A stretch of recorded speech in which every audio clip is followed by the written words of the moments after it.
بسم الله الرحمن الرحيم. مثل الذين اتخذوا من دون الله أولياء كمثل العنكبوت اتخذت بيتا وإن أوهن البيوت لبيت العنكبوت لو كانوا يعلمون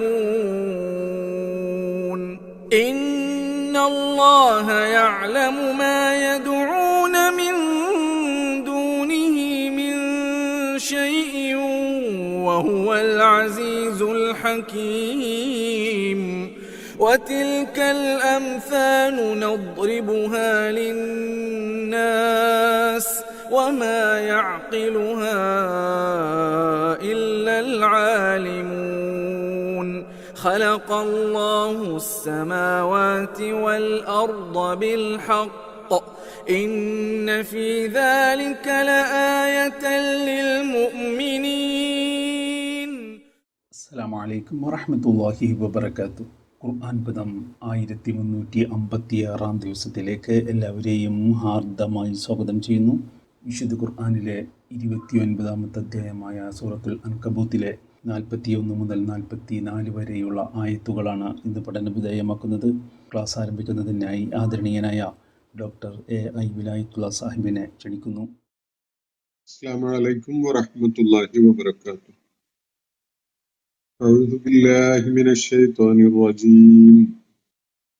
بسم الله الرحمن الرحيم. مثل الذين اتخذوا من دون الله أولياء كمثل العنكبوت اتخذت بيتا وإن أوهن البيوت لبيت العنكبوت لو كانوا يعلمون إن الله يعلم ما يدعون من دونه من شيء وهو العزيز الحكيم وتلك الأمثال نضربها للناس وما يعقلها إلا العالمون خلق الله السماوات والأرض بالحق إن في ذلك لآية للمؤمنين صدق الله العلي العظيم. സൂറത്തുൽ അൻകബൂത്തിലെ 41 മുതൽ 44 വരെയുള്ള ആയത്തുകളാണ് ഞാൻ നിങ്ങളെ കേൾപ്പിച്ചിട്ടുള്ളത്. മക്കയിലെ ആളുകളെ താക്കീത് ചെയ്യുന്നതിനും ഗുണദോഷിക്കുന്നതിനൊക്കെ വേണ്ടി ചരിത്രത്തിലെ ശ്രദ്ധേയമായ ചില കാലഘട്ടങ്ങളെ പരാമർശിച്ചുകൊണ്ട് അത്തരം സമൂഹങ്ങളുടെ മേൽ അല്ലാഹു സ്വീകരിക്കുകയുണ്ടായ നടപടികൾ വ്യക്തമാക്കിക്കൊണ്ട് വളരെ പ്രാധാന്യമുള്ള ചില ചരിത്ര സംഭവങ്ങൾ വിവരിക്കപ്പെടുകയായിരുന്നു സൂറത്തുൽ അൻകബൂത്തിൽ നമ്മൾ പിന്നിട്ട ഭാഗത്ത്. വിവിധ സമൂഹങ്ങളെ പ്രാധാന്യപൂർവം പരാമർശിച്ചതിന് ശേഷം ചില സമൂഹങ്ങളെ സംഗ്രഹിച്ച് ഒരുമിച്ച് 2-3 വിഭാഗങ്ങളെ ഒരുമിച്ച് പരാമർശിക്കുകയൊക്കെ ചെയ്തു. ആ ആയത്തുകള് അവരെക്കുറിച്ചുള്ള പരാമർശങ്ങൾ സംഗ്രഹിച്ചുകൊണ്ട് അല്ലാഹു ഇന്നലെ നമ്മൾ വായിച്ച ഭാഗത്ത് ഒരായത്ത് ചില വെളിപ്പെടുത്തൽ നടത്തുന്നത് കാണുകയുണ്ടായി. ഫകുല്ലൻ അഖദ്നാ ബിദംബിഹി ഫമിൻഹും മൻ അർസൽനാ അലൈഹി ഹാസിബ വമിൻഹും മൻ അഖദതുഹു സൈഹ വമിൻഹും മൻ ഖസഫ്നാ ബിഹിൽ അർള വമിൻഹും മൻ അഗ്റഖ്നാ വമാ കാന അല്ലാഹു ലിയളിമഹും വലാകിൻ കാനൂ അൻഫുസഹും യളിമൂൻ. വ്യത്യസ്തമായ രീതികളിലായി അല്ലാഹു നശിപ്പിച്ച സമൂഹങ്ങളെയാണ് ഇവിടെ പരാമർശിക്കപ്പെടുകയുണ്ടായത്. വലിയ ചരൽക്കാറ്റ് തുടരെ അടിച്ചുകൊണ്ട് നശിപ്പിച്ച ആദ് സമൂഹം, ഘോരഗർജനം ഉണ്ടാക്കിക്കൊണ്ട് നശിപ്പിച്ചു കളഞ്ഞ സമൂദ് സമൂഹം, ഭൂമിക്കടിയിലേക്ക് ആഴ്ത്തിക്കളഞ്ഞുകൊണ്ട് അള്ളാഹു നശിപ്പിച്ചു കളഞ്ഞ ഖാറൂൻ പ്രവൃത്തികൾ, ഖാറൂനും അയാളുടെ സമ്പത്തും അയാളുടെ ഐശ്വര്യങ്ങളും ഒക്കെയും, അതുപോലെ സമുദ്രത്തില് മുങ്ങി മരിക്കാൻ അള്ളാഹു സാഹചര്യം ഒരുക്കി നശിപ്പിച്ചു കളഞ്ഞ ഫിറഔനും ഹാമാനും കൂട്ടരും, ഇവരൊക്കെ പരോക്ഷമായിട്ട് പരാമർശിച്ചുകൊണ്ട് അള്ളാഹു പറയുകയുണ്ടായത്, അള്ളാഹു അവരോടൊന്നും ഒരു അതിക്രമവും ചെയ്തിട്ടില്ല, ഒരു വിധത്തിലുള്ള അനീതിയും അക്രമവും അവരുടെ കാര്യത്തിൽ അള്ളാഹു നടപ്പിലാക്കിയിട്ടില്ല. മറിച്ച് അള്ളാഹു അവർക്ക് നൽകിയിട്ടുണ്ടായിരുന്ന കഴിവുകളും സാധ്യതകളും ഒക്കെ ദുരുപയോഗപ്പെടുത്തി അവർ സ്വയം നശിപ്പിക്കുകയായിരുന്നു, അല്ലെങ്കിൽ ആത്മദ്രോഹം ചെയ്യുകയായിരുന്നു എന്ന കാര്യമാണ് അള്ളാഹു അവിടെ പറയുകയുണ്ടായത്. ഈ വിവരണങ്ങളെ തുടർന്ന് ഇന്ന് ഞാൻ നിങ്ങളെ കേൾപ്പിച്ചിട്ടുള്ള ആയത്തുകളിലായിട്ട് അള്ളാഹു അതിഗംഭീരമായ വളരെ അസാധാരണത്വമുള്ള ഒരു ഉപമ നമ്മളുടെ മുന്നിൽ അവതരിപ്പിക്കുകയാണ്. ഈ ആളുകൾ യഥാർത്ഥത്തിൽ ബുദ്ധിപൂർവകമായിരുന്നോ കാര്യങ്ങൾ ചെയ്തിരുന്നത്, അതോ വെറും മടയന്മാരായിട്ടാണോ അവർ കാര്യങ്ങൾ നിർവഹിക്കുകയുണ്ടായത് എന്നത് മനസ്സിലാക്കാൻ വളരെയേറെ ഉപകരിക്കുന്ന, എല്ലാ കാലഘട്ടത്തിലെയും അവരുടെ കഴിവുകളുടെ പേരിൽ ഔദത്യം കാണിച്ചുകൊണ്ട് ഞെളിഞ്ഞു നടന്നിരുന്ന സമൂഹങ്ങൾ, അവർ സ്വീകരിച്ച നിലപാടുകൾ യഥാർത്ഥത്തിൽ ബുദ്ധിപൂർവകമായിരുന്നു. അവർ വലിയ ബുദ്ധിമാന്മാരൊക്കെ ആയിരുന്നല്ലോ, വലിയ പല മുന്നേറ്റങ്ങളും പല മേഖലകളിലും നടത്തിയ ആളുകളൊക്കെയാണ്. പക്ഷെ ജീവിതം എന്ന യാഥാർത്ഥ്യത്തെ അഭിമുഖീകരിക്കുന്നതിൽ അവര് ബുദ്ധിപൂർവകമായിട്ടാണോ അത് ചെയ്തിട്ടുള്ളത്, അവരത് ഫലപ്രദമായി വിജയകരമായി വിനിയോഗിക്കുകയാണോ ചെയ്തിട്ടുള്ളത് എന്നത് പരിശോധിക്കുമ്പോൾ എന്താണ് യഥാർത്ഥത്തിൽ അവരുടെ കാലഘട്ടം, അവരുടെ അവസരം, അവരുടെ പ്രെഡിക്യുമെന്റ് ഒക്കെ പ്രയോജനപ്പെടുത്തിക്കൊണ്ട് അവർ ചെയ്യുകയുണ്ടായത് എന്നത് അള്ളാഹു ഒരു ഉപമയിലൂടെ ആറ്റിക്കുറുക്കി പറയുകയാണ് ഇന്ന് ഞാൻ വായിച്ചു വെച്ച ആയത്തുകളിലായിട്ട്. നമുക്ക് ആ ആയത്തുകൾ ആദ്യം ഒന്ന് വിശദമായിട്ട് പരിശോധിക്കാം. മസലുല്ലദീന തഖദു മിൻ ദൂനില്ലാഹി ഔലിയ. ഇവിടെ പരാമർശിക്കപ്പെട്ട സമൂഹങ്ങളുടെ ഒക്കെ പൊതുവായ ഒരു പ്രത്യേകത, അവര് എല്ലാവരും തന്നെ അള്ളാഹുവിന് വിധേയപ്പെടാൻ വിസമ്മതിച്ചവരാണ് എന്നതാണ്. അള്ളാഹുവിനെ റബ്ബായിട്ട്, അള്ളാഹുവിനെ ഇലാഹായിട്ട്, അള്ളാഹുവിനെ മഅബൂദായിട്ട് ഉൾക്കൊള്ളാനും അവന് വിധേയപ്പെട്ടുകൊണ്ട് അവനെ അനുസരിച്ചുകൊണ്ട് ജീവിക്കാനും കൂട്ടാക്കാതിരുന്ന ആളുകളാണ് ഈ പരാമർശിക്കപ്പെട്ട അള്ളാഹു നശിപ്പിച്ചതായിട്ട് വിവരിക്കപ്പെട്ട സമൂഹങ്ങളൊക്കെയും തന്നെ. അപ്പോ അത്തരം ആളുകളെ പരാമർശിച്ചുകൊണ്ട് അള്ളാഹു പറയുകയാണ്, മസലുല്ലദീന തഖദൂ മിൻ ദൂനില്ലാഹി ഔലിയ. അള്ളാഹു അല്ലാത്തവരെ രക്ഷാധികാരികളായിട്ട് സ്വീകരിച്ചിരിക്കുന്ന ആളുകൾ. ആ ഒരു വിവരണം മുകളിൽ പറഞ്ഞ പരാമർശിക്കപ്പെട്ട എല്ലാ സമൂഹങ്ങളെയും ബാധിക്കുന്ന, എല്ലാവർക്കും ബാധകമായ ഒരു വിവരണമാണ്. കാരണം അവരുടെ കോമൺ ആയിട്ടുണ്ടായിരുന്ന ഒരു പ്രത്യേകത, അവര് അള്ളാഹു അല്ലാത്ത പലതിനെയുമാണ് ഔലിയ ആയി സ്വീകരിച്ചിട്ടുണ്ടായിരുന്നത് എന്നാണ്. ചിലർക്ക് അവരെ തന്നെയാണ്, അവരുടെ അഹന്തയെയും അവരുടെ തൻപോരിമയെയും ഒക്കെയാണ് ചിലപ്പോ ഔലിയ ആയിട്ട് തോന്നിയിട്ടുണ്ടാവുക. വേറെ ചിലര് മറ്റു ചിലരുടെ കൽക്കീഴിലായി അവർക്ക് വിധേയപ്പെട്ടുകൊണ്ട് അവരുടെ അധികാരത്തിനും അതുപോലെ കണ്ണുരുട്ടലിനും വിരട്ടലിനും ഒക്കെ വിധേയപ്പെട്ടുകൊണ്ട് അവരെ പേടിച്ച് ജീവിക്കുന്ന സമൂഹങ്ങളായിട്ട് ചിലരുണ്ടായിട്ടുണ്ട്. അതിന്റെ ചുരുക്കി പറഞ്ഞാൽ അവരാരും തന്നെ അള്ളാഹുവിനെ ഭയപ്പെട്ടുകൊണ്ട് അവന് വിധേയപ്പെട്ടുകൊണ്ട് അവനെ അനുസരിച്ചുകൊണ്ട് ജീവിക്കുന്നവരായിരുന്നില്ല. പലരും മറ്റ് പല അധികാര ഘടനകളെയും മേലാളന്മാരെയും ഒക്കെ ഭയപ്പെട്ടുകൊണ്ടാണ് കഴിഞ്ഞിട്ടുണ്ടായിരുന്നത്. വേറെ ചിലര് സ്വന്തം അഹന്തയെ, കിബിറിനെ, അല്ലെങ്കിൽ സ്വന്തം ഇൻഫ്ലേറ്റഡ് ആയ ഈഗോയെ ഒക്കെ ഇലാഹായി സ്വീകരിച്ചുകൊണ്ട് ജീവിച്ച ആളുകളാണ്. വേറെ ചിലര് പ്രത്യക്ഷത്തിൽ തന്നെ ചില വിഗ്രഹങ്ങളെയോ ആൾദൈവങ്ങളെയോ രൂപങ്ങളെയോ ബിംബങ്ങളെയോ ഒക്കെ ആരാധിച്ചുകൊണ്ട് അവര് തങ്ങളെ രക്ഷപ്പെടുത്തും എന്ന് കരുതിക്കൊണ്ട് കഴിഞ്ഞ ആളുകളാണ്. ഈ ആളുകളുടെ എല്ലാവരുടെയും തന്നെ പൊതുവായ പ്രെഡിക്യുമെന്റ് എന്താണ് എന്നതാണ് ഇവിടെ അള്ളാഹു പറയുന്നത്. മസലുല്ലദീന ഇത്തഖദു മിൻ ദൂനില്ലാഹി ഔലിയ. അള്ളാഹുവിന് പുറമെ, അള്ളാഹുവിനെ കൂടാതെ അല്ലെങ്കിൽ അള്ളാഹുവിന്റെ സ്ഥാനത്ത് വേറെ ചില ഔലിയാകളെ, ചില രക്ഷാധികാരികളെ സ്വീകരിച്ച് അവര് തങ്ങളെ രക്ഷപ്പെടുത്തിക്കൊള്ളും, തങ്ങളുടെ കാര്യമൊക്കെ അവര് സുരക്ഷിതമായി കൈകാര്യം ചെയ്തോളും എന്ന് കരുതിയ ആളുകൾ, അവരുടെ യഥാർത്ഥത്തിലുള്ള ഉപമ, അവരുടെ ശരിയായ അവസ്ഥ ഇങ്ങനെയാണ്. അവര് ഒരു എട്ടുകാലിയെ പോലെയാണ്, ഒരു ചിലന്തിയെ പോലെയാണ്. കമസലിൽ അങ്കബൂത്ത്. ഈ സൂറത്തിന് ആ പേര് വരുന്നതിന് കാരണമായിട്ടുള്ളത് ഈ ആയത്താണ്. അപ്പൊ ഈ ആളുകള് ഒരു എട്ടുകാലിയുടെ അവസ്ഥ പോലെയാണ്. ഈ ആളുകളുടെ അവസ്ഥ എന്താണത്? ഇത്തഹദത്ത് ബൈത്ത. എട്ടുകാലി വലിയൊരു വീടൊക്കെ ഉണ്ടാക്കി വെച്ചിരിക്കുകയാണ്.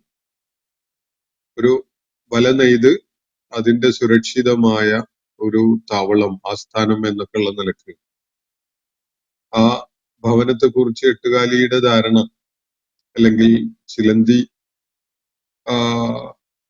കരുതുന്നുണ്ടാവുക അത് വളരെ സുരക്ഷിതമായ താവളമാണ്, അതിന്റെ എല്ലാ വിധത്തിലുള്ള സംരക്ഷണവും ആ ചിലന്തി വല കൊണ്ട് നിർവഹിക്കപ്പെടും എന്നൊക്കെയുള്ള ഒരു നോഷനിലാണ് അതുള്ളത്.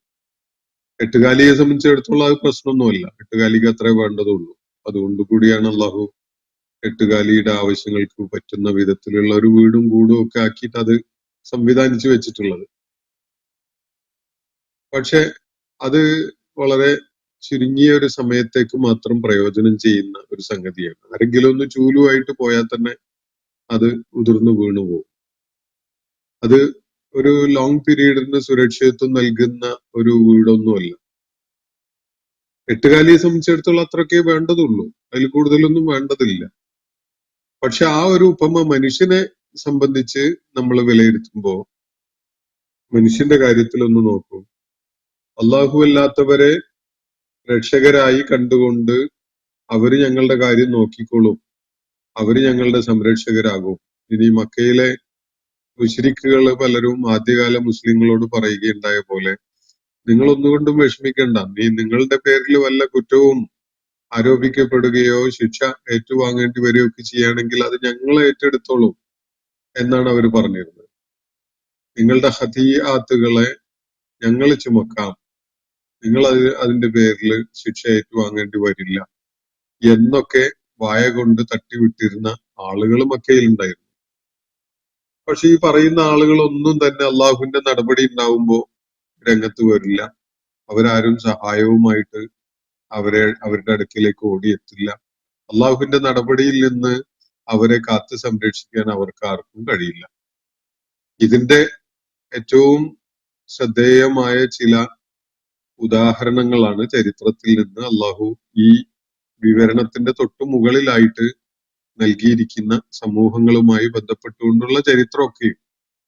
ആദും സമൂദും മദിയൻകാരും ലൂത്ത് അലൈഹി ഇസ്ലാമിന്റെ സമൂഹവും അങ്ങനെ തുടങ്ങി മൂസ അലൈഹി ഇസ്ലാമിന്റെ സമൂഹവും, അവിടെ ഖാറൂൻ, ആമാൻ, ഫിറഔൻ അങ്ങനെയുള്ള സമൂഹങ്ങളിൽ അത്തരം വ്യക്തികൾ ഒക്കെ തന്നെ ഇത്തരം മൂഢമായ വിശ്വാസവും കൊണ്ട് നടക്കുകയായിരുന്നു. തങ്ങൾക്ക് അത്തരം പ്രതിസന്ധികൾ വന്നു ചേരുമ്പോ അവര് ആശ്രയമായി കണ്ടിരിക്കുന്ന അവരുടെ ഔലിയാകൾ അവരുടെ കാര്യം സുരക്ഷിതമാക്കിക്കോളും എന്നൊക്കെയാണ് അവരുടെ തോന്നലുണ്ടായിരുന്നത്. അത് ഒരു ചിലന്തിയുടെ മനോഘടന പോലെയാണ് എന്നാണ് അള്ളാഹുവിടെ പറയുന്നത്. ഈ ആളുകളുടെ ആ നിലപാട് ഒരു ചിലന്തി കരുതുകയാണ്. ഒരു വല ഉണ്ടാക്കി, വല കൂട് കെട്ടി അതിനകത്ത് അങ്ങനെ രാജാവായി കഴിഞ്ഞാൽ അതിലേക്ക് ചില ഇരകളൊക്കെ വന്നുപെടും. അതിനെ പിടിച്ചു വിഴുങ്ങി അവിടെ അങ്ങനെ യാതൊരു ഭീഷണിയും വെല്ലുവിളിയൊന്നും ഇല്ലാതെ അങ്ങനെ കഴിയാം എന്നൊരു ചിലന്തി സങ്കല്പിക്കുന്നുണ്ടെങ്കിൽ അങ്ങനെയൊന്നും ചിലന്തി സങ്കല്പിക്കുന്നുണ്ടാവില്ല. അള്ളാഹു അതിന് കൊടുത്തൊരു ജീവിത മാർഗം എന്നേ അതിനെ കാണേണ്ടതുള്ളൂ. പക്ഷെ മനുഷ്യനുമായി തട്ടിച്ചു നോക്കുമ്പോ മനുഷ്യൻ ചിലന്തിയെ കുറിച്ച് മനസ്സിലാക്കുന്ന ചിലന്തിയുടെ ഒരു നിലപാട് ഇങ്ങനെയൊക്കെ ആയിരിക്കും. അങ്ങനെയാണല്ലോ മനുഷ്യന് രൂപകങ്ങളിലൂടെ കാര്യങ്ങൾ വിശദമാക്കുകയും കാര്യങ്ങൾ മനസ്സിലാക്കുകയും ഒക്കെ ചെയ്യുന്ന ആളുകളാണ്. നമ്മൾ പലപ്പോഴും പല്ലിയെ കുറിച്ച് പറയാറുണ്ട്, പല്ലിയുടെ മനസ്ഥിതി എന്നൊക്കെ. പല്ലിക്ക് അങ്ങനെ മനസ്ഥിതി ഒന്നും ഉണ്ടാവില്ല. ഈ മേൽക്കൂര താങ്ങി നിർത്തുന്നത് താനാണ് എന്ന് പല്ലി കരുതുന്നുണ്ട് എന്ന് നമ്മൾ കരുതുകയാണ്. പല്ലിക്ക് അങ്ങനെയുള്ള ഒരു തോന്നലോ വിചാരമോ ഒന്നും ഉണ്ടാവാൻ സാധ്യതയില്ല. പക്ഷെ നമ്മൾ പല്ലിയെ കാണുമ്പോൾ, പല്ലിയെ കാണിച്ചുകൊണ്ട് ഒരു ഉദാഹരണമായിട്ടൊക്കെ പറയുമ്പോൾ ആ ഒരു ഗൗളി മനസ്ഥിതി എന്നൊക്കെ നമ്മൾ പലപ്പോഴും പറയും. അത് നമ്മള് ഈ ജീവജാലങ്ങളെ മനസ്സിലാക്കുന്ന ഒരു രീതിയാണ് യഥാർത്ഥത്തിൽ. മനുഷ്യന്റെ മനസ്സിൽ രൂപകങ്ങളിലൂടെ ആശയങ്ങള് വിരിഞ്ഞു വരികയും അത് വികസിപ്പിക്കുകയൊക്കെ ചെയ്യപ്പെടുന്നത് നമ്മൾ കാണുന്നുണ്ട്. കുറുക്കൻ ഭയങ്കര കൗശലശാലിയാണ്. കഴുത തീരെ ബുദ്ധിയില്ലാത്തൊരു ജീവിയാണ്. അതുപോലെ കാക്ക ഭയങ്കര സാമർഥ്യമുള്ള കക്ഷിയാണ്. ഇങ്ങനെയൊക്കെയുള്ള ഓരോ ധാരണകള്. ചെന്നായ ഭയങ്കര ആർത്തിയുള്ള ജീവിയാണ്. ഇങ്ങനെയൊക്കെയുള്ള ഓരോ ധാരണകൾ നമ്മൾ മൃഗങ്ങളെ കുറിച്ച് അല്ലെങ്കിൽ പക്ഷികളെ കുറിച്ചൊക്കെ കൊണ്ടു നടക്കുന്നുണ്ടാവും. അത് മനുഷ്യന്റെ ഒരു ആലോചനയുടെയും കാവ്യ അല്ലെങ്കിൽ സാഹിത്യ ഭാവനയുടെയൊക്കെ ഓരോ എക്സ്പ്രഷൻ ആയിട്ട് നമുക്ക് മനസ്സിലാക്കാൻ പറ്റും. ഈ ഒരു സംഗതിയാണ് അള്ളാഹു ഇവിടെ പരാമർശിക്കുന്നത്. മസലുല്ലദീന ഇത്തഖദൂ മിൻ ദൂനില്ലാഹി ഔലിയ. അള്ളാഹു അല്ലാത്ത ആരെയാണ് വലിയായിട്ട്, സംരക്ഷകനായിട്ട്, തന്റെ മേലധികാരിയായിട്ട് ആരെങ്കിലും സങ്കല്പിക്കുന്നതെങ്കിൽ അതായിരിക്കും ഭൂമുഖത്ത് ഒരാൾക്ക് ചെയ്യാൻ പറ്റുന്ന ഏറ്റവും ഫൂളിഷായ ഒരു കാര്യം. കാരണം അത് ഏറ്റവും അടിസ്ഥാനരഹിതമായ ഒരു സംഗതിയാണ്. അള്ളാഹുവിനെ ആശ്രയിച്ചുകൊണ്ട് മാത്രമാണ് അവയുടെ ഉണ്മ പോലും. നമ്മൾ ആരാധിക്കുന്ന അള്ളാഹു അല്ലാത്ത എന്തിനെ മനുഷ്യൻ ആരാധിക്കുന്നുണ്ടെങ്കിലും, ഇപ്പൊ യേശു ക്രിസ്തുവിനെ വിളിച്ച് പ്രാർത്ഥിക്കുന്ന ആളുകൾ ഉദാഹരണത്തിന്, യേശു ക്രിസ്തു പോലും അള്ളാഹുവിന്റെ സൃഷ്ടിയാണ്. അള്ളാഹു സൃഷ്ടിച്ചയച്ച് ഭൂമിയിലേക്ക് അയക്കുന്നതിന് മുമ്പ് അദ്ദേഹം ഇല്ല. അള്ളാഹു തിരിച്ചു വിളിച്ചാലോ അദ്ദേഹത്തിന്റെ മരണം സംഭവിച്ചു കഴിഞ്ഞാലോ പിന്നെ അദ്ദേഹം ഇല്ല. അപ്പോ അവരെ വിളിച്ച് പ്രാർത്ഥിക്കുക എന്നത്, ഇനി യേശുവിന്റെ മാതാവിനെ വിളിച്ച് പ്രാർത്ഥിക്കുക എന്ന് പറയുന്നത്, അതുപോലെയുള്ള എന്ത് തന്നെ അള്ളാഹു അല്ലാത്ത എന്തിനെ വിളിച്ച് പ്രാർത്ഥിക്കുന്നവരായാലും അങ്ങനെയുള്ള പ്രവണതകൾ മനുഷ്യർക്കിടയിൽ, മുസ്ലിം സമൂഹത്തിന്റെ ഇടയിൽ തന്നെ വ്യാപകമായിട്ട് പടർന്നു പിടിക്കുന്നതൊക്കെ പലപ്പോഴും നമുക്ക് കാണാം. അങ്ങനെയുള്ള മൗഢ്യങ്ങളുടെ ആളുകളായിട്ട് ചിലപ്പോ മത സമൂഹങ്ങള് അങ്ങനെ മാറാറുണ്ട്. കാരണം അത് അള്ളാഹു ആർക്കും റിസർവ് ചെയ്ത് വെച്ചതൊന്നുമല്ല. എഫേർട്ട് എടുത്തിട്ട് സത്യം എന്താണ് എന്ന് ബുദ്ധി കൊണ്ട് മാറ്റുരച്ച് മനസ്സിലാക്കാനുള്ള സന്നദ്ധത ഉള്ളവർക്ക് മാത്രമേ അള്ളാഹു അതിലൂടെ ഹിദായത്ത് നൽകുള്ളൂ. ബാക്കിയുള്ളവര് മൗഢ്യത്തിന്റെ പുറകെ പോകാം എന്ന് വിചാരിച്ച് നിൽക്കുന്ന ആളുകൾക്ക് അവര് ഏത് ക്യാമ്പിലാണ് എന്നതുകൊണ്ട് വിശേഷിച്ച് ഗുണമൊന്നുമില്ല. അപ്പൊ ഞാൻ പറഞ്ഞു വന്നത്, അള്ളാഹു അല്ലാത്തതിനെ ഔലിയ ആയി സ്വീകരിച്ച ആളുകൾ, അവരുടെ അവസ്ഥ ഇതാണ്. മസലിൽ അങ്കബൂത്ത്, ഒരു ചിലന്തിയുടെ അവസ്ഥ പോലെയാണ്. ഒരു ചിലന്തിയാണ് അവർക്ക് പറ്റിയ നല്ലൊരു മോഡൽ. ഈ മസൽ എന്ന വാക്കെന്നാണ് ഇംഗ്ലീഷിലെ മോഡൽ എന്ന വാക്ക് വന്നിട്ടുള്ളത് എന്ന് ഞാൻ മുമ്പൊരിക്കലും സൂചിപ്പിച്ചിട്ടുണ്ട് എന്നാണ് ഓർക്കുന്നത്. അപ്പോ ഇവരുടെ ഒരു പ്രോപ്പർ മോഡൽ എന്ന് പറയുന്നത് ഒരു ചിലന്തി ആണ്. ചിലന്തിയുടെ മോഡലാണ്. അള്ളാഹു അല്ലാത്തതിനെ സംരക്ഷകരായി കണ്ടുകൊണ്ട് അവരെ പൂജിച്ച്, അവരെ പ്രീണിപ്പിച്ച്, അവരെ തൃപ്തിപ്പെടുത്തി ഒക്കെ ജീവിക്കാൻ ശ്രമിക്കുന്ന ആളുകളുണ്ടല്ലോ. ഒരു ചിലന്തിയെ പോലെ ആണ് അവരുടെ അവസ്ഥ. എങ്ങനെയാണത്? ഇത്തഹദത്ത് ബൈത്ത, ഒരു വീടുണ്ടാക്കിയ ചിലന്തി. ഒന്ന് ആലോചിച്ച് നോക്കൂ. വൈന്നൗഹനൽ ബുയൂതില ബൈത്തുൽ അൻകബൂത്ത്. എന്നിട്ട് അള്ളാഹു പറയാണ്, ഭവനങ്ങളുടെ കൂട്ടത്തിൽ, വീടുകളുടെ കൂട്ടത്തിൽ ഏറ്റവും ദുർബലമായ വീട് ചിലന്തിയുടേതാണ്. ഒരു കാലത്ത് ഞാൻ ഒരുപാട് ഇങ്ങനെ പരിശോധിച്ച് അന്വേഷിച്ച് എക്സ്പ്ലോർ ചെയ്ത് നടക്കാറുണ്ടായിരുന്നു. ചിലന്തിയുടെ വീട് നമ്മൾ കാണുന്നതാണ്, മാറാല കെട്ടി വീട് ചിലന്തി ഇങ്ങനെ പതിയിരിക്കുന്നതൊക്കെ. അതൊരു വീട് എന്നൊക്കെ വേണമെങ്കിൽ അതിനെ വിളിക്കാം.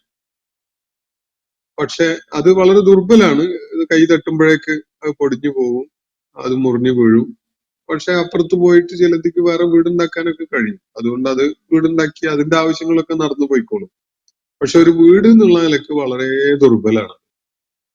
അപ്പോ അള്ളാഹു ഇവിടെ പറയുന്നത് ഇന്ന ഔഹനൽ ബുയൂത്തിലെ ബൈത്തുൽ അൻകബൂത്ത്, ഏറ്റവും ദുർബലമായ വീട്, വീടുകളിൽ വെച്ച് ഏറ്റവും ഔഹനായത്, ഏറ്റവും ദുർബലമായത്, ഏറ്റവും ഫ്ലിംസി ആയത് ഈ ചിലന്തി ഉണ്ടാക്കുന്ന വീടാണ് എന്നാണ് അള്ളാഹു ഇവിടെ പറയുന്നത്. അത് ഈ ഉപമ വികസിപ്പിക്കുന്നതിന്റെ ഭാഗമായിട്ട് പറഞ്ഞിട്ടുള്ളതാണ്. പക്ഷെ ഇത് ശാസ്ത്രീയ വസ്തുതയാണോ? അതും പരിശോധിക്കാവുന്നതാണ്. ഞാൻ ഒരുപാട് അങ്ങനെ പരിശോധിച്ചൊക്കെ നടന്നപ്പോ എനിക്ക് ഇതുവരെ ചിലന്തിയേക്കാൾ ദുർബലമായ വീടുണ്ടാക്കി കഴിയുന്ന ഒരു കൂട്ടരെ കാണാൻ പറ്റിയിട്ടില്ല. നമ്മളെ വേളാട്ടിന്റെ കൂടൊക്കെ ഉണ്ട്, നല്ല ഉറപ്പാണത്. നന്നായി കുത്തി ഇളക്കിയാലൊക്കെ അത് അടന്നു പോരുള്ളൂ. തേനീച്ചയുടെ കൂടൊക്കെ വളരെ ഭദ്രമാണ്. അത് ഭയങ്കരമായിട്ടുള്ള ക്രാഫ്റ്റ്സ്മാൻഷിപ്പ് ഉപയോഗപ്പെടുത്തിക്കൊണ്ടുള്ള വീടുകളാണ് തേനീച്ചയുടെ. ചിലന്തിയുടെ വീടും അസാധ്യമായ ഒരു നെയ്ത്ത് നടക്കുന്നുണ്ട് അതില്. വളരെ നേർത്ത ഫൈബർ പോലെയുള്ള ഒരു പശിമയുള്ള ഒരു സാധനം പ്രൊഡ്യൂസ് ചെയ്തിട്ട് അതിന്റെ ശരീരത്തിൽ നിന്ന് തന്നെ വരുന്ന ഒരു വിസർജ്യം അത് ഉപയോഗപ്പെടുത്തിയിട്ടാണ് ഈ വീട് ഉണ്ടാക്കുന്നത്. അതിനൊരു പാറ്റേൺ ഒക്കെ ഉണ്ട്. അതിന്റെ അകത്തിരിക്കുന്ന ചിലന്തിക്ക് അതിൽ വന്ന് ചാടുന്ന ഇരകളെ പിടികൂടാൻ വളരെ എളുപ്പമായിരിക്കും. മൂപ്പര് അതിനകത്ത് വളരെ സുരക്ഷിതമായിട്ട് കഴിയുന്നുണ്ടാവും. ഇതൊക്കെ ചിലന്തിയുടെ ചില ആവശ്യങ്ങൾക്കൊക്കെ അത് ഉപകരിക്കും. പക്ഷെ ലോകത്ത് ആരെങ്കിലും ഉണ്ടാക്കിയ ഭവനങ്ങൾ വെച്ച് നോക്കുമ്പോ അവയുടെ കൂട്ടത്തില് ഏറ്റവും ദുർബലമായ ഭവനം ചിലന്തിയുടേതാണ് എന്നാണ് ഖുർആൻ പറയുന്നത്. വീടില്ലാത്ത കുറെ കൂട്ടരുണ്ട്. കൂട് വേറെ ആരെങ്കിലും ഒക്കെ കെട്ടി ഉണ്ടാക്കിയതിൽ വന്ന് മുട്ടയിട്ട് പോകുന്ന പക്ഷികളൊക്കെ ഉണ്ട്. പക്ഷെ വീട് ഉണ്ടാക്കുകയും അതിനകത്ത് താമസിക്കുകയും ഒക്കെ ചെയ്യുന്നവരുടെ കൂട്ടത്തില് ഏറ്റവും ദുർബലമായ വീട് എന്ന് ഖുർആൻ പറയുന്ന ചിലന്തിയുടെ ഈ ഭവനം ഉണ്ടല്ലോ, അതിനേക്കാൾ ദുർബലമായത് ആരെങ്കിലും ഉണ്ടാക്കിയിട്ടുണ്ടോ, അങ്ങനെ താമസിക്കുന്നുണ്ടോ എന്നുള്ളത് ഒരു അന്വേഷണത്തിന്റെ ഭാഗമായിട്ട് ഞാൻ കുറെ കാലം അതിനെ കുറിച്ചൊക്കെ പഠിച്ചു നോക്കിയിട്ടുണ്ടായിരുന്നു. എനിക്കൊന്നും കാണാൻ പറ്റിയിട്ടില്ല, അള്ളാഹു ആലം. അപ്പോ ഈ അള്ളാഹു അല്ലാത്തവരെ ഔലിയ ആയിട്ട് രക്ഷകരായിട്ട് കാണുന്ന ആളുകളുടെ അവസ്ഥ ഒരു വീടുണ്ടാക്കി കഴിയുന്ന ചിലന്തിയെ പോലെയാണ്. ഏറ്റവും ദുർബലമായ വീടാണ് ചിലന്തിയുടെ വീട്. ലൗകാനു യഅലമൂൻ, അവർക്ക് ലൗകാനു യഅലമൂൻ എന്നത് വളരെ സജസ്റ്റീവ് ആയിട്ടുള്ള ഒരു പ്രയോഗമാണ്. ഈ യഅലമൂൻ എന്നതിൽ ഇൽമ് എന്ന ഒരു പദം അടങ്ങിയിട്ടുണ്ട്. ഇൽമ് എന്ന് പറഞ്ഞാൽ ശാസ്ത്രമാണ്. അവർക്ക് ശാസ്ത്രബോധമുണ്ടെങ്കിൽ, അവരിൽ അന്വേഷണപരതയുണ്ടെങ്കിൽ, കാര്യങ്ങളെ വളരെ സൂക്ഷ്മമായി പഠിക്കുന്ന, കാര്യങ്ങളെ എക്സ്പ്ലോർ ചെയ്യുന്ന ഒരു നിലപാട് ഈ മനുഷ്യർക്കുണ്ടെങ്കിൽ അവരന്വേഷിച്ച് കണ്ടെത്തട്ടെ. ഇതാണ് അള്ളാഹു പറയുന്ന കാര്യം. അവർക്ക് അറിവുണ്ടെങ്കിൽ, അവർക്ക് ശാസ്ത്രബോധമുണ്ടെങ്കിൽ, അവർക്ക് അന്വേഷണത്വരയുണ്ടെങ്കിൽ ഏറ്റവും ദുർബലമായ വീട് ഈ ചിലന്തിയുടേതാണ് എന്നാണ് അള്ളാഹുവിടെ പറയുന്നത്. ആ അത്രയും ദുർബലമായ വീടുണ്ടാക്കിയിട്ട് അത് സുരക്ഷിതമാണ് എന്ന് കരുതി അതിന്റെ അകത്ത് അങ്ങനെ രാജാവായി കഴിയുന്ന ഒരു ചിലന്തിയുടെ ഒരു അവസ്ഥ ആലോചിച്ച് നോക്കൂ. അതുപോലെ മൗഢ്യമാണ് ഈ ആളുകൾ അള്ളാഹു അല്ലാത്തവരെ ആരാധ്യന്മാരായിട്ടോ രക്ഷകരായിട്ടോ തങ്ങളുടെ സംരക്ഷകരൊക്കെ ആയിട്ടോ കണ്ടുകൊണ്ട് ആരെങ്കിലും കഴിയുന്നുണ്ടെങ്കിൽ, ഏറ്റവും ബുദ്ധിപൂർവകമായ കാര്യം ചെയ്യാൻ സാധ്യതയുള്ളിടത്ത് ഏറ്റവും ബുദ്ധിശൂന്യമായ കാര്യം ചെയ്യുന്ന ഒരാളെ കുറിച്ച് നമുക്ക് എന്താണ് തോന്നുക? അത് തന്നെയാണ് ഇവരുടെയും കാര്യം. മനുഷ്യന് അള്ളാഹു നൽകിയിട്ടുള്ള ബുദ്ധി, കഴിവ്, വിവേകം, അനലിറ്റിക്കൽ പൊട്ടൻഷ്യൽ ഒക്കെ പ്രയോജനപ്പെടുത്തിയിട്ട് ഏറ്റവും ഉദാത്തമായ, ഏറ്റവും കണ്ണു തുറപ്പിക്കുന്ന, ഏറ്റവും എൻലൈറ്റനിങ് ആയിട്ടുള്ള യാഥാർത്ഥ്യങ്ങളിലേക്ക് വരാൻ മനുഷ്യന്റെ മുന്നിൽ സാധ്യതയുണ്ട്. അത് അള്ളാഹു ഒരുക്കി വെച്ചിട്ടുള്ള സാധ്യതയാണ്. ആ സാധ്യത ഇരിക്കെ ഏറ്റവും വലിയ മൗഢ്യം ചെയ്തുകൊണ്ട് തന്നെ താൻ ജീവിച്ചു കളയും എന്ന് വാശി പിടിക്കുന്ന ഒരാളുടെ കാര്യം ഒന്ന് ആലോചിച്ച് നോക്കൂ. നമ്മുടെ കാലഘട്ടത്തിലും എത്രയോ കോടിക്കണക്കിന് മനുഷ്യര് അങ്ങനെയൊക്കെയാണ് ജീവിക്കുന്നത്. ഒരാലോചന പോലും ഇല്ലാതെ അവര് ആരുടെയൊക്കെ മുന്നിലാണ് പൂവിട്ട് പൂജിച്ചു കൊണ്ടിരിക്കുന്നത്. ഒന്ന് ആലോചിച്ച് നോക്കൂ. നമുക്ക് ഇപ്പൊ മനുഷ്യന്റെ ഇതുപോലെയുള്ള ലൈംഗികാവയവങ്ങൾ പോലും ദൈവങ്ങൾക്ക് അങ്ങനെയുള്ള അവയവങ്ങളുണ്ട് എന്ന് ആരോപിച്ചുകൊണ്ട് അത്തരം ലൈംഗിക അവയവങ്ങളെ പോലും പൂജിക്കുന്ന ഒരു സംസ്കാരം നമ്മുടെ ചുറ്റുപാടും നമ്മൾ കണ്ടുകൊണ്ടിരിക്കുകയാണ്. അപ്പൊ മനുഷ്യൻ എത്ര ഇക്കാര്യത്തില് ഏറ്റവും എൻലൈറ്റനിങ് ആയിട്ടുള്ള കാര്യങ്ങൾ ഉൾക്കൊണ്ടുകൊണ്ട് ജീവിതത്തെ മനസ്സിലാക്കാൻ സാധിക്കുന്ന വിധത്തില് ബുദ്ധിയും കഴിവും ഒക്കെ നൽകപ്പെട്ടിട്ട് ഏറ്റവും ഫൂളിഷായ കാര്യങ്ങൾ ചെയ്യാൻ മനുഷ്യൻ അതും ബുദ്ധിപൂർവകമായ കാര്യമാണ് എന്ന് കരുതുകയും പറയുകയും ചെയ്തുകൊണ്ട് അങ്ങനെയുള്ള ഒരു ചാണക സംസ്കാരം നമ്മൾ നിത്യവും കണ്ടുകൊണ്ടിരിക്കുന്നവരാണ്.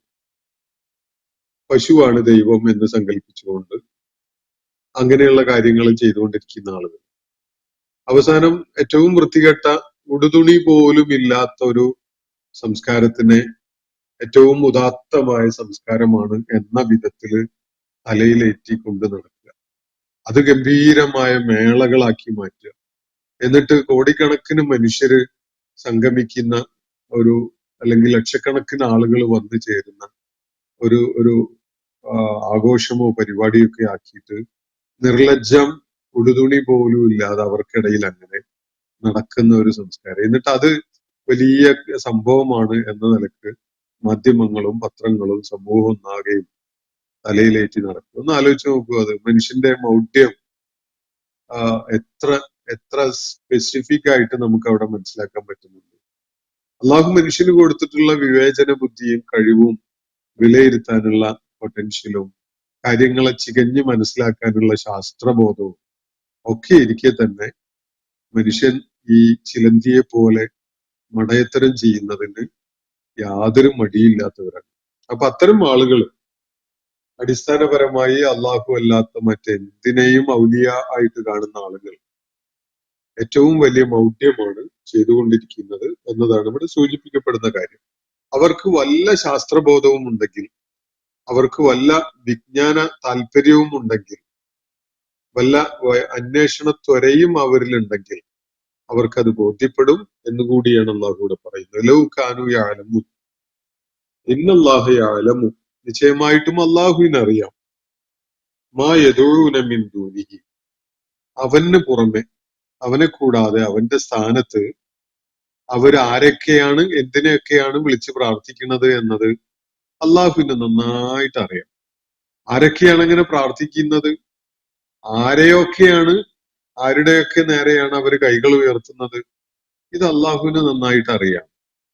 അള്ളാഹുവിന്റെ സ്ഥാനത്ത് അവർ ആരെയൊക്കെ വിളിച്ച് പ്രാർത്ഥിക്കുന്നു, അത് എന്തൊക്കെ എത്ര ആഴത്തിലുള്ള അബദ്ധമാണ്, മണ്ടത്തരമാണ് അവർ ചെയ്തുകൊണ്ടിരിക്കുന്നത് എന്നത് കൃത്യമായിട്ടും അള്ളാഹുവിനറിയാം. കാരണം മനുഷ്യർ അതിനെ എന്ത് പൊലിമ കൊടുത്തുകൊണ്ട് അതിനെ വളരെ ബുദ്ധിപൂർവകമായ ഒരു നടപടി എന്നൊക്കെയുള്ള നിലയ്ക്ക് വിവരിച്ച് ആളുകളെ വിഡ്ഢികളാക്കുന്നുണ്ടെങ്കിൽ പോലും അത് ബുദ്ധിരഹിതമായ കാര്യം തന്നെയാണ് എന്ന യാഥാർത്ഥ്യം അവശേഷിക്കുകയാണ്. അള്ളാഹുവിനറിയാം ഈ ആളുകളൊക്കെ അള്ളാഹുവിന്റെ സ്ഥാനത്ത് ആരെയൊക്കെ വിളിച്ച് പ്രാർത്ഥിക്കുന്നു, ആരെയൊക്കെ പേടിച്ച് ജീവിക്കുന്നു എന്നുള്ളത്. നമ്മള് ഭരണാധികാരികളെ പേടിക്കുന്ന ഒരു സ്വഭാവം പ്രകടിപ്പിക്കുന്ന ആളുകളെ കാണുന്നുണ്ട്, അവരുടെ നടപടികളെ പേടിക്കുന്ന ആളുകൾ. അള്ളാഹുവിനെ പേടിക്കേണ്ട സ്ഥാനത്ത് അള്ളാഹുവിനൊന്നും അവർക്ക് അങ്ങനെ പേടിയൊന്നും ഉണ്ടാവില്ല. പക്ഷെ ഭരണാധികാരികളെ കണ്ണുരുട്ടിയാൽ എന്തോ ആയിപ്പോകുന്നുള്ള നിലക്ക് മുട്ടുകുത്താനും ശിരസ് താഴ്ത്തിപ്പിടിക്കാനും അതുപോലെ എന്തൊക്കെ കോപ്രായങ്ങളാണോ അവരെ തൃപ്തിപ്പെടുത്താൻ വേണ്ടി കാണിക്കുന്നത് അത് നിരന്തരം കാണിച്ചുകൊണ്ടിരിക്കാനും മുതിരുന്ന ആളുകൾ. ഹൗഫ്, അള്ളാഹുവിനെ വലിയായി സ്വീകരിച്ച ഒരാൾക്ക് പിന്നെ ഹൗഫ് ഉണ്ടാകാൻ പാടില്ല, ഭയപ്പാടുണ്ടാകാൻ പാടില്ല. അള്ളാഹു അല്ലാത്തവയെ ഭയപ്പെട്ടുകൊണ്ട് തലകുനിച്ച് ചാഞ്ഞും ചെരിഞ്ഞും നിന്നുകൊടുത്ത് ഈ ആലിഹത്തുകളെ ഭയപ്പെടുന്നവരായി അവർ മാറുന്നുണ്ടെങ്കിൽ അടിസ്ഥാനപരമായി അങ്ങനെ ചെയ്യുന്ന ആളുകളുടെ വിശ്വാസത്തില് കാര്യമായ പിഴവുണ്ട് എന്ന് തന്നെയാണ്, ഒരു സംശയവും വേണ്ട കാര്യത്തിൽ. അപ്പോ ഇന്നല്ലാഹ യഅലമു മാ യദഊന മിൻ ദൂനിഹി മിൻ ശൈഇ, അള്ളാഹുവിനെ കൂടാതെ അവർ വിളിച്ച് പ്രാർത്ഥിച്ചുകൊണ്ടിരിക്കുന്ന ഓരോന്നും എങ്ങനെയാണ്, എന്തൊക്കെയാണ്, അവയുടെ സാധ്യതകൾ എന്തൊക്കെയാണ് എന്നത് വളരെ കൃത്യമായിട്ട് അള്ളാഹുവിന് അറിയാം. വഹുവൽ അസീസുൽ ഹക്കീം, അവൻ എല്ലാറ്റിന്റെ മേലും ആധിപത്യമുള്ള യുക്തിയുടയവനായ റബ്ബാണ്. അവൻ അജയ്യനാണ്. അവനെ തോൽപ്പിക്കാൻ ഇവക്കൊന്നും കഴിയില്ല. അള്ളാഹു അജയ്യനാണ്. അവന്റെ മീതെ കയറി കളിക്കുക അല്ലെങ്കിൽ അവന്റെ മേൽ എന്തെങ്കിലും നിയന്ത്രണം ഉണ്ടാക്കുക, ഇതൊന്നും അവർക്ക് കഴിയില്ല. അള്ളാഹു അസീസാണ്. അള്ളാഹുവിന്റെ ഇസ്സത്തിനെ പോറലേൽപ്പിക്കുക എന്നത് ഇവർക്ക് സാധിക്കുന്ന കാര്യമേ അല്ല.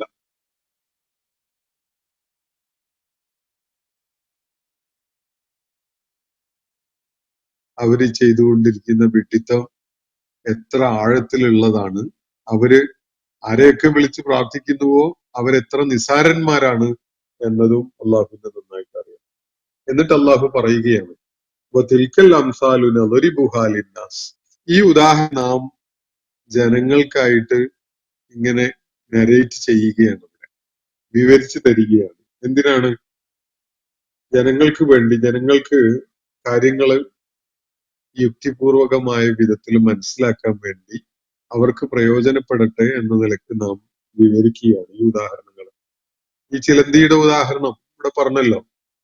ചിലന്തി വീടുണ്ടാക്കി കഴിയുന്ന ഒരു ചിലന്തിയെ പോലെയാണ് അള്ളാഹു അല്ലാത്തവരെ ആരാധ്യന്മാരായിട്ടോ രക്ഷകരായിട്ടോ സ്വീകരിച്ചിരിക്കുന്ന ആളുകളുടെ അവസ്ഥ എന്ന് പറഞ്ഞു കഴിഞ്ഞു. ഇവിടെ ഇത്തരം ഉപമകൾ എന്തിനു വേണ്ടിയാണ് അള്ളാഹു ഇവിടെ തരുന്നത്? ജനങ്ങളൊന്ന് ആലോചിക്കട്ടെ എന്നുള്ള നിലക്കാണ്. ജനങ്ങൾക്ക് എപ്പോഴും അങ്ങനെയാണ്, തത്വം പറഞ്ഞാൽ നേരിട്ട് മനസ്സിലായിക്കൊള്ളുന്നില്ല. പക്ഷെ മനസ്സിലാക്കാൻ കഴിയുന്ന ഒരു ഉദാഹരണം പറഞ്ഞാലോ വേഗം മനസ്സിലാക്കാനും സാധിക്കും. അതുകൊണ്ടാണ് ഈ പെഡഗോജിക്കലായ സിസ്റ്റത്തിൽ, അധ്യാപനവുമായി ബന്ധപ്പെട്ടുകൊണ്ടുള്ള ഏത് സംവിധാനത്തിലും ഉദാഹരണങ്ങൾക്ക് വലിയ പ്രാധാന്യം നൽകപ്പെടുന്നത്. ഒരു വസ്തുത പറഞ്ഞു കഴിഞ്ഞാൽ അത് മനസ്സിലാകാതെ അന്തം വിട്ടിങ്ങനെ കണ്ണിലേക്ക് നോക്കി നിൽക്കുന്ന വിദ്യാർത്ഥികളോട് അത് എളുപ്പത്തിൽ മനസ്സിലാക്കാൻ പറ്റുന്ന ഒരു ഉപമ, ഒരു ഉദാഹരണം എടുത്തു കാണിച്ചുകൊണ്ടാണ് അധ്യാപകർ വിശദീകരിച്ചു കൊടുക്കുക. അള്ളാഹു ഇതിന്റെ ഏറ്റവും ക്ലാസിക് ആയിട്ടുള്ള ഉപയോഗം നിർവഹിച്ചിരിക്കുകയാണ് ഇവിടെ. ഈ ഉപമകൾ, ഇത്തരം ഉപമകളെ നാം നിങ്ങൾക്കായിട്ട് വിവരിച്ച് തന്നിട്ടുള്ളത് അത് ജനങ്ങൾക്ക് പ്രയോജനപ്പെടട്ടെ, അവർക്ക് കാര്യങ്ങൾ മനസ്സിലാവട്ടെ എന്നുള്ള നിലക്കാണ്. വമാ യഅഖിലുഹ ഇല്ലൽ ആലിമൂൻ. എന്നിട്ട് അള്ളാഹു പറയുന്നത് ആലിമുകൾക്കല്ലാതെ, ജ്ഞാനബോധമുള്ള ജ്ഞാനികൾക്കല്ലാതെ അത് മനസ്സിലാവില്ല. ജ്ഞാനി എന്ന് പറഞ്ഞ, ആലിമൂൻ എന്ന് പറഞ്ഞാൽ ഇവിടെ യുക്തിബോധമുള്ളവര്, ശാസ്ത്രബോധമുള്ളവര്, വിജ്ഞാനത്വരയുള്ളവര് എന്നൊക്കെ മനസ്സിലാക്കേണ്ടി വരും നമ്മൾ. കാരണം ജ്ഞാനമുള്ളവർക്ക് പിന്നെ അത് പറഞ്ഞു കൊടുക്കേണ്ട കാര്യമൊന്നുമില്ലല്ലോ എന്നുള്ളൊരു മറുയുക്തി നമുക്ക് പരിഗണിക്കാവുന്നതാണ്. അപ്പൊ ആലിം എന്ന് പറഞ്ഞാൽ ഇവിടെ വലിയ മഹാപണ്ഡിതന്മാരെന്നുള്ള അർത്ഥമല്ല. ശാസ്ത്രബോധമുള്ള, യുക്തിബോധമുള്ള, കാര്യങ്ങളെ അതിന്റെ സീക്വൻഷ്യലായ രീതിയിൽ മനസ്സിലാക്കാൻ വേണ്ടി ശ്രമിക്കുന്ന, ഒരു ഡിസിപ്ലിനറി അപ്രോച്ചിൽ കാര്യങ്ങൾ പഠിക്കാൻ ശ്രമിക്കുന്ന ആളുകൾക്ക് തീർച്ചയായിട്ടും ഇത് മനസ്സിലാവും. അല്ലാത്തവർക്ക് എന്ന് പറഞ്ഞാൽ അതിനോട് വളരെ മൂഢമായ, ബുദ്ധിരഹിതമായ, വൈകാരികമായ നിലപാട് സ്വീകരിക്കുന്നവർക്ക് ഇത് മനസ്സിലായിക്കൊള്ളുന്നില്ല. ഇത് മനസ്സിലാക്കണമെങ്കിൽ കേവല വൈകാരികത പോരാ, മറിച്ച് യുക്തിബോധവും ശാസ്ത്രബോധവും വിജ്ഞാനത്വരയും ഉണ്ടാവണം. അത് പ്രയോജനപ്പെടുത്തുന്ന ആളുകൾക്ക് ഒന്നിന്റെ മീതെ ഒന്ന് വെച്ച് ഒരു ക്രമം അനുസരിച്ച് അറിവിനെ സ്വായത്തമാക്കുന്ന ഒരു സമീപനമാണ് ശാസ്ത്രം സ്വീകരിക്കുന്നത്. ആ സമീപനം സ്വീകരിക്കുന്ന ആളുകളെ സംബന്ധിച്ചിടത്തോളം ഈ കാര്യങ്ങൾ വളരെ എളുപ്പത്തിൽ മനസ്സിലാവും. വമാ യഅഖിലുഹ ഇല്ലൽ ആലിമൂൻ. ആലിമുകളല്ലാതെ, അല്ലെങ്കിൽ വിജ്ഞാനത്വരയുള്ളവരും ശാസ്ത്രബോധമുള്ളവരും ക്രമബോധമുള്ളവരും യുക്തിബോധമുള്ളവരുമല്ലാതെ ഇത് വേണ്ട വിധത്തില് മനസ്സിലാക്കുന്നില്ല എന്നാണ് അള്ളാഹു ഇവിടെ പറയുന്നത്. എന്നിട്ട് അള്ളാഹു പറയുകയാണ്, ഖലഖല്ലാഹു സമാവാതി വൽ അർദ്. ആകാശങ്ങളെയും ഭൂമിയെയും അള്ളാഹു സൃഷ്ടിച്ചിരിക്കുന്നു ബിൽ ഹഖ്, യാഥാർത്ഥ്യ അടിസ്ഥാനത്തിൽ, അബദ്ധങ്ങളുടെ അടിസ്ഥാനത്തിലല്ല. വളരെ തികഞ്ഞ യുക്തിഭദ്രമായ ഒരു അടിത്തറയിലാണ് അള്ളാഹു ആകാശങ്ങളെയും ഭൂമിയെയും സൃഷ്ടിച്ചത്. ഇത് ആകസ്മികതയല്ല, അടിസ്ഥാനരഹിതമല്ല, എന്തെങ്കിലും ആരുടെങ്കിലും വിംസും ഫാൻസീസും ഒക്കെ അനുസരിച്ച് അങ്ങ് ഊതി ഉണ്ടാക്കിയ ഒരു സംഗതിയൊന്നുമല്ല. തികഞ്ഞ കൃത്യമായ ആസൂത്രണത്തിന്റെ അടിസ്ഥാനത്തില്, കൃത്യമായ യാഥാർത്ഥ്യങ്ങളെ അടിസ്ഥാനപ്പെടുത്തിക്കൊണ്ടാണ് ആകാശഭൂമികളെല്ലാം സൃഷ്ടിച്ചിട്ടുള്ളത്.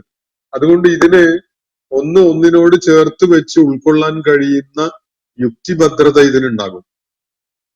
തീർച്ചയായിട്ടും ആകാശങ്ങളും ഭൂമിയും അതിലുള്ള ചരാചരങ്ങളും അതിലുള്ള പ്രതിഭാസങ്ങളും ഒക്കെ വിലയിരുത്തുന്ന ആള് തികഞ്ഞ കൃത്യതയുള്ള ഒരു ബോധ്യത്തിലേക്ക് വരും. അതെന്താണ്? ഈ പ്രപഞ്ചത്തിന് അതിഗംഭീരനായ ഒരു ആസൂത്രകനുണ്ട് എന്നൊരു ബോധ്യത്തിലേക്ക് അവർ വരും. കാരണം എന്താ? ഇവിടെ ഒന്നും അങ്ങനെ മിസ്മാച്ചിങ് ആയിട്ടുള്ളതല്ല. എല്ലാം തന്നെ യുക്തിഭദ്രമായ ഒരു പാക്കിംഗ് ആണ്. എല്ലാം തന്നെ വെറുതെ നമ്മൾ സാധാരണ കഴിച്ചിട്ട് ഫലം കഴിച്ച് തൊണ്ട് അങ്ങ് എറിഞ്ഞു കളയുന്ന സാധാരണ നമ്മളിപ്പോ നാട്ടും പുറത്ത് ധാരാളം ചക്കയൊക്കെ ഉള്ള ഒരു സമയമാണല്ലോ. ചക്കയുടെ അകത്ത് അതിന്റെ ഇതളുകള് അതിന്റെ ചുളകള് പാക്ക് ചെയ്ത് വെച്ചിരിക്കുന്ന ഒരു രീതി ഒന്ന് പഠിച്ചു നോക്കൂ. എത്ര ശാസ്ത്രീയവും സുഭദ്രവുമായ ഒരു സംവിധാനമാണ് അതിനകത്തുള്ളത്.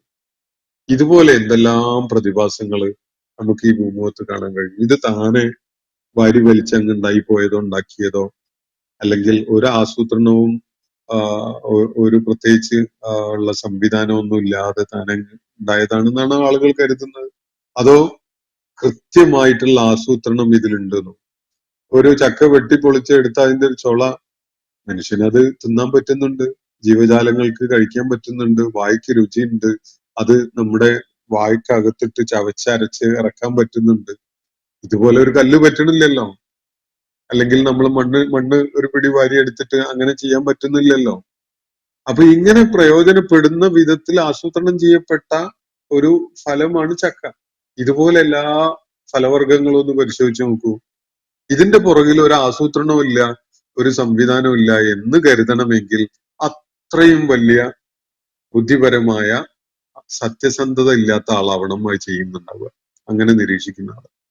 ആര് ശ്രദ്ധയോടുകൂടി നിരീക്ഷിച്ചാലും നമ്മളിപ്പോ ഒരു വിത്ത് മണ്ണില് ഇട്ടുമ്പോ വെള്ളം ഒഴിച്ചു കൊടുത്ത് കുറച്ച് സമയം കഴിയുമ്പോ ദിവസങ്ങൾ പിന്നിടുന്നതോടുകൂടി അത് മുള പൊട്ടി അതിൽ നിന്ന് നാമ്പുകൾ പുറത്തു വന്ന് അതിനൊരു തണ്ടുണ്ടായി വന്ന് ഇല വിടർന്നു വന്ന് ഇങ്ങനെയൊക്കെ ഉണ്ടാവുന്നത് നമ്മളിങ്ങനെ കാണുന്നുണ്ടല്ലോ. എന്തോ ഒരു ഗംഭീരമായ ഒരു ആസൂത്രണം അതിൽ അടങ്ങിയിട്ടുണ്ട്. ഇത് താനെ ആകസ്മികമായി ഉണ്ടായതാണെന്ന് ആർക്കാണ് സങ്കല്പിക്കാൻ കഴിയുക? അപ്പൊ ആകാശഭൂമികളെ അള്ളാഹു സൃഷ്ടിച്ചിരിക്കുന്നത് യാഥാർത്ഥ്യ അടിസ്ഥാനത്തിലാണ്. അള്ളാഹുവിന്റെ തന്നെ ഒരു പേര് കൂടിയാണ് അൽ ഹഖ് എന്നുള്ളത്. അള്ളാഹു യാഥാർത്ഥ്യ അടിസ്ഥാനത്തില് വളരെ ശാസ്ത്രീയതയുടെയും കൃത്യതയുടെയും ആസൂത്രണ ഫലമായിട്ട് രൂപകൽപ്പന ചെയ്തിട്ടുള്ളതാണ് ആകാശങ്ങളും ഭൂമിയും. ഇന്ന ഫീ ദാലിക ലആയതൻ ലിൽ മുഅ്മിനീൻ. വിശ്വസിക്കാനുള്ള മാനസിക സന്നദ്ധതയുള്ള ആളുകളെ സംബന്ധിച്ചിടത്തോളം ഇതില് കൃത്യമായ ദൈവിക പ്രതിഭാസമുണ്ട്, ദൃഷ്ടാന്തമുണ്ട്. എന്താണ് ഈ ദൃഷ്ടാന്തം എന്ന് പറഞ്ഞാൽ? നമുക്ക് ബോധ്യം നൽകുന്ന ഒരു പ്രതിഭാസം. ഈ പ്രപഞ്ചത്തിന്റെ സംവിധാനം എങ്ങനെ നിർവഹിക്കപ്പെട്ടിരിക്കുന്നു, ആരാണ് അതിന്റെ പുറകിലുള്ളത്, ആ ശക്തി ഏതു വിധത്തിലുള്ളതാണ് എന്നൊരു കാര്യം നമ്മളെ ബോധ്യപ്പെടുത്തുന്ന ഒരു പ്രതിഭാസമാണ് ആയത്ത് എന്ന് പറഞ്ഞാൽ. അപ്പൊ ഈ പറഞ്ഞിരിക്കുന്ന കാര്യങ്ങളിൽ കൃത്യമായിട്ട് ആകാശങ്ങളുടെയും ഭൂമിയുടെയും സൃഷ്ടിപ്പ് അത് യാഥാർത്ഥ്യ അടിസ്ഥാനത്തിലാണ്. എന്തെങ്കിലും അടിസ്ഥാനരഹിതമായ ബുദ്ധിരഹിതമായ കൃത്യമായ ആസൂത്രണമൊന്നും ഇല്ലാതെ ഉണ്ടാക്കിയ ഒരു സംഗതിയല്ല.